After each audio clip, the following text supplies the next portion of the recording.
Hey everyone, it's Alex and welcome to this Marvel Snap Guide where we're going to be discussing the best Spotlight caches of June 2024, and we're also going to take a look into July 2024 as well. Now, just as a bit of a refresher, I'm going to discuss how I generally do my ratings. Now, right off the top here on the top left, you're going to see my general rating for the entire week to give you an idea of like which weeks are best to target. Then we have the cards individually.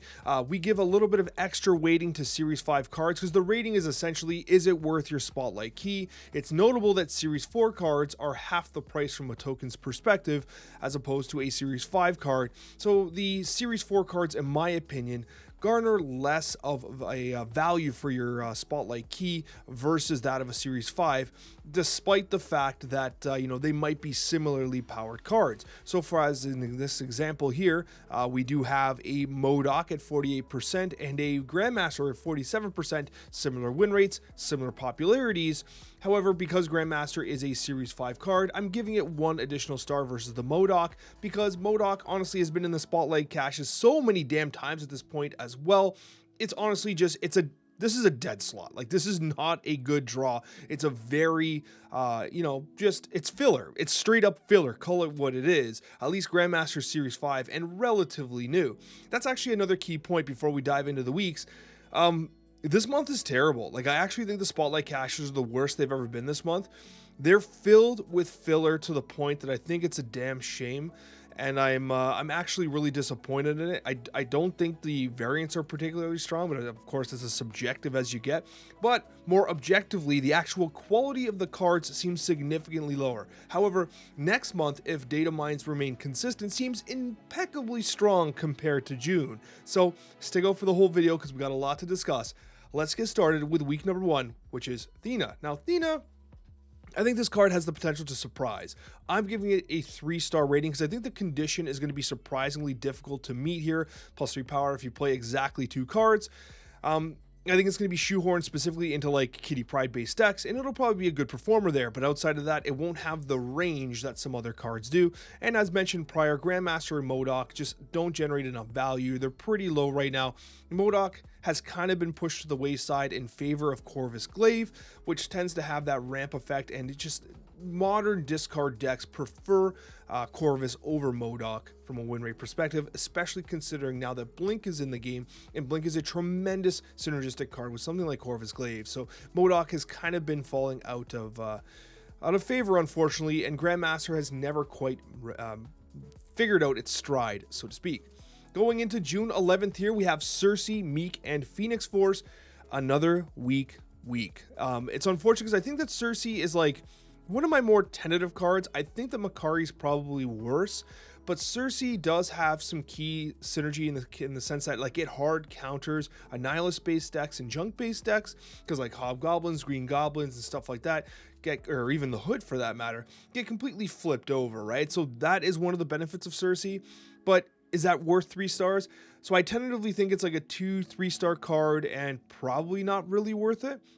And then you have Miek, which is Series 4, and Phoenix Force, which is Series 4. So again, reduced value, but both cards are interesting in their own right. First of all, Miek's statistics are pretty strong, despite having a very low popularity, because like the Miek style discard deck is just not popular. Ever since Blink came out, we have the Hela discard really taking over, and Hela does not play Miek. But the win rate is honestly pretty good on the Miek based decks, because if you're playing like Black Knight or anything like that, like Miek is still a really pretty solid card. And Phoenix Force, despite low popularity and a very weak win rate, is a archetype defining card, and players that tend to master Phoenix Force have the opportunity to, I think, surprise in Infinity Conquest and in High Ladders. So honestly, it's a strong archetype if you kind of commit to mastering it.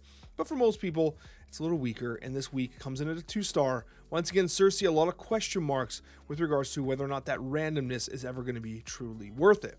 As we go into June 18th, this is interesting, and they actually made some changes, I should mention. They swapped some of the cards around. Like Gladiator was supposed to be in week 1 with Thena. Now it's in the Makkari week, and I'm actually going to call that out because I think what that tells me is I think they realize Makkari's worse than Thena, and Thena has more excitement. And so what they did is they stuffed MODOK into that first week to basically like eat a key, right? And then they put Gladiator in this week because people were just going to hard pass on this week because, again, X23, despite being good, is a 3-star, not because she's a bad card. She's a 5-star card in Destroy. She's been in the Spotlight caches so many damn times at this point. If you play Destroy, you probably have her. And so, like, it's a reduced value as a Spotlight cache card. Like, it does not have the value that something else does. Gladiator on the other side does have that value, but it's Series 4. It's getting dropped down to Series 4 in this month, and so it loses a little bit of value there, but it's an extremely good card. However, they had it in the prior week, and to me, it seems like they're like, okay, well, people are going to roll for Thena. It seems like it has a high ceiling. People are low on Makkari. Let's switch them so that people want to roll for Gladiator. I think that's what happened. They're trying to make like these like Spotlight keys sinks so that like you don't even want Makkari, you want Gladiator or X23, and that's kind of weird to me, but anyways, that's just what I see. That's my perspective on it. Again, another 2-star week. Like I think Makkari's trash. Like I don't think the card's good. C3 maybe, Surfer if you're coping. Like I just don't see it. Gladiator's a better Surfer card than Makkari is. Makkari's a better C3 card than Gladiator is though. But like I just don't see this card being that impactful. I hope I'm wrong, but I don't think I am. And I mean, X23 you probably have already once again. We go to July 25th. June 25th, sorry, to July 2nd, we have Phastos, Corvus Glaive, and Spiderham. By far the best week of the month, in my opinion. I think that Spiderham, although being a Series 4, is a great card. I think it's really, really strong. It's some of my best performing decks. I often have Spiderham in it, especially in Conquest-based weeks. I think Corvus Glaive is fantastic. I think it's a great card, extremely strong, very niche. I think the ramp versions of Corvus Glaive, like kind of like the Sandman ramp stuff, that's kind of dead now. But, I mean, any Corvus-based Hella deck with Blink is performing exceptionally well. It's definitely a card you need in your collection, and I think you'll regret not rolling for it. And I think Phastos, I can see it being a very strong card. This is probably my highest Eternal of the month with Gilgamesh. I think Phastos might even be better than Gilgamesh. I'm not sure, like they're probably close. Gilgamesh is probably ultimately easier and much more of a reliable effect, but I can see Phastos being pretty damn good. So I do think this week has the most interest in it. And I think it's probably the one that you're going to be most interested in rolling. Unfortunately, there is a Series 4 here in Spiderham that, again, has been in the Spotlight caches a bunch of times. But I do think it's an actual good card. So this week, it's a 4-star.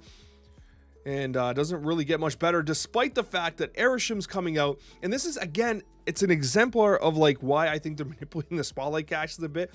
You know everyone wants to get Arishem. Like, you know that people are like, hey, Arishem looks cool, very interesting. Again, from a competitive standpoint, I think it's a 3-star card. From a fun standpoint and, like, again, a big, bad, like, archetype-defining standpoint, it's a 4-star. Like, you want it in there. Whether or not it's going to be great is a whole other conversation, but it's a very unique way of playing Snap. It completely changes the rules, like Thanos would, or Galactus to some degree, so that always gets a little bit of a bonus to me. But again, like, they add Black Swan and Hercules. Hercules is vomit inducing, right? It's like, you know people are going to roll for this, so you stuff it with poo, and it's like, oh man, why would you do that, right? Like, I get why you would do that. It's just kind of like, it's unfortunate to me, and it's really frustrating, because I think players are going to like go into that Arishem week, they're going to have 3 keys, and they're going to roll for Arishem, and they're going to get Black Swan tokens and Hercules, and they're going to uninstall the game, and that's really damn sad. It's going to happen. The Reddit posts are getting queued up. You may as well get it ready because it's going to happen. And so, like, it's just unfortunate because you have so much excitement about Arishem. Take this stuff out. Like, Black Swan, I'm even that upset about because at least it was a season pass. Like, Hercules, get this out of here. This is such a bad idea. It sends the wrong message. I hate this. Like, I actually hate that Hercules is in the Spotlight cache. It sends the wrong message about what these Spotlight caches are supposed to be. I'm moving on before I get too pissed off. I just hate Hercules in here. I already said what I want to say. Moving on to the next month, again, way better. It makes me wonder if whatever announcement might be coming might be like, you know, a little bit hyped up and maybe into July. I wonder if they're like, hey guys, we're gonna get a bunch of new players in July, hopefully with our new announcements and new features and stuff. Let's get it hyped. Good Spotlight caches, starting with Nebula and Galactus. These are great cards, and you have Hydra Bob, which I think actually looks okay. Like, I don't think it's gonna be destructive, but I think it's pretty good. It's fair. I think a low bar of 2, high bar of 3 is probably fine. It could be good. But I think Nebula, which is dropping to a Series 4, fantastic card. Absolutely fantastic. 53% win rate, 21% popularity. It's a 5-star card if it's Series 5, but it's getting dropped down to Series 4. Must be in your collection. And Galactus, honestly, despite the poor numbers here, archetype defining card. I think everyone wants Galactus in their collection, and there's going to be a time where Galactus makes a comeback here. You're going to want it there. So from a Spotlight Key standpoint, it's definitely a big bad. You're going to want to get it. A pretty strong week, honestly. A pretty strong week. And another pretty strong week, as long as these don't change, by the way. This is kind of looking into the data mines in the future. None of this has been confirmed. Ajax looks like it's pretty good. I think Ajax is a pretty legit card. Any card afflicted with negative power in play, including yours and theirs, is it gets +1 power. You just play your own Typhoid Mary, and Ajax absorbs that. Obviously, you know, you do negative kind of power on their side with Scorpions and stuff, or whatever have you. I think Ajax is probably a pretty good stat stick. And then you have Darkhawk, one of the best stat sticks in the game, and it's a 5-star card, Series 5, apparently like perpetually Series 5, and solid win rate. Lower popularity than expected, but with Arishem and stuff like that, things might change. And the Beta Ray build, honestly, has been traditionally a pretty good card. It's just right now the meta's not right for Beta Ray, and like there hasn't quite a deck taking advantage of it. But when there is, Beta Ray's pretty solid. So I like Beta Ray a lot.